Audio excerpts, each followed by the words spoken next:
অহংকার আর দুর্নীতি তাসের ঘরের মতো ভেঙে পড়তে খুব বেশি সময় লাগে না। বাংলার রাজনৈতিক পরিবর্তন যে তার সেই ধ্রুব সত্যকেই ফের প্রমাণ করল। 9ই মে নতুন সরকারের শপথ গ্রহণের প্রাককালে সেজে উঠেছে পশ্চিমবঙ্গের বিধানসভা। তবে সেই সাজসজ্জার মাঝেই যে দৃশ্যটি সবচেয়ে বেশি নজর কেড়েছে তা হলো বিধানসভার কক্ষগুলো থেকে বিদায়ী মুখ্যমন্ত্রী মমতা বন্দ্যোপাধ্যায় এবং তার ছায়ার সঙ্গে ফিরহাদ হাকিমের নাম ফলক বা নেম প্লেট সরিয়ে ফেলা। দীর্ঘ 1 দশকেরও বেশি সময় ধরে যে নামগুলির দাপটে বিধানসভার অনিন্দে কেঁপে উঠত, আজ জনমতের ধাক্কায় সেই নামগুলোই আজ অপসারিত। 7ই মে রাজ্যপাল এনআর রবি সাংবিধানিক ক্ষমতা প্রয়োগ করে মমতার মন্ত্রিসভা ভেঙে দেওয়ার পরে এই প্রক্রিয়া শুরু হয়েছে।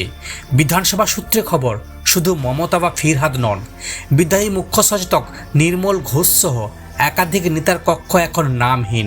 রাজনৈতিক মহলের মতে দেওয়াল থেকে এই নেমপ্লেট খুলে ফেলা আসলে বাংলার বুক থেকে এক শ্বাসরুদ্ধকর রাজনৈতিক অবসানের প্রতীক। তৃণমূল জমানায় দুর্নীতির অন্যতম বড় কক্ষ ছিল পার্থ চট্টোপাধ্যায়ের বন্ধ ঘরটি। দীর্ঘ সময় এই ঘরটি ব্যবহার হয়নি। আজ পরিবর্তনের হাওয়ায় সেই ঘরের তালাও খুলে দেওয়া হয়েছে। বিধানসভার অন্দরমহলে এখন চলছে জোর কদমে সংস্কারের কাজ। জল্পনা ছড়িয়েছে মহাকরণ সংস্কার না হওয়া পর্যন্ত বিধানসভার অ্যাক্সেস বিল্ডিংয়ে আপাতত নতুন সরকারের সচিবালয় পরিচালিত হতে পারে।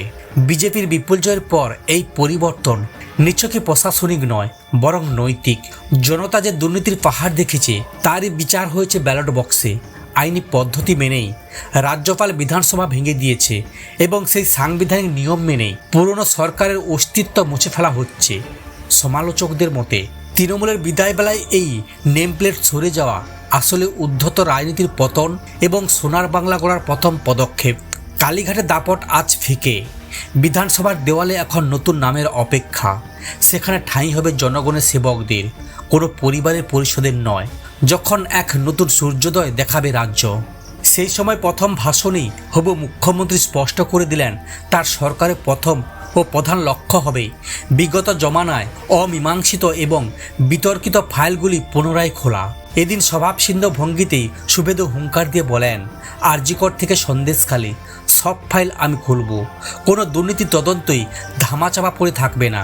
তিনি ঘোষণা করেন এই সব ঘটনার নিরপেক্ষ তদন্তের জন্য বিশেষ কমিটি গঠন করা হবে এবং দোষীদের বিরুদ্ধে নেওয়া হবে কঠোর ব্যবস্থা। শুধু নারী সুরক্ষা বা অপরাধ দমন নয়, প্রশাসনিক স্তরে প্রাতিষ্ঠানিক দুর্নীতি রুখতে তিনি একগুচ্ছ পরিকল্পনার কথা জানিয়েছেন।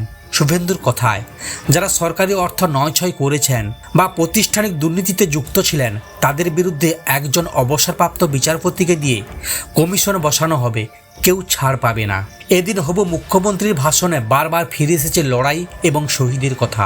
তিনি বলেন, আমি আর সেই 321 জন বিজেপি কর্মীকে স্মরণ করতে চাই যারা এই পরিবর্তনের জন্য প্রাণ দিয়েছিলেন, যারা তৃণমূল জমানায় ক্ষতবিক্ষত হয়েছেন। তাদের প্রতিটি স্বপ্ন এই বিজেপি সরকার পূরণ করবে। নিজের ভাষণে তিনি কেন্দ্রীয় নেতৃত্ব, বিশেষ করে সুনীল বনসল, ভূপেন্দ্র যাদব, অমিত মাল্লব্য এবং মঙ্গল সিংকে ধন্যবাদ জানান। প্রধানমন্ত্রী নরেন্দ্র মোদীর নেতৃত্বে বাংলার উন্নয়নের চাকাকে দ্রুত গতিতে এগিয়ে নিয়ে যাওয়ার সংকল্প শোনা যায় তার গলায়।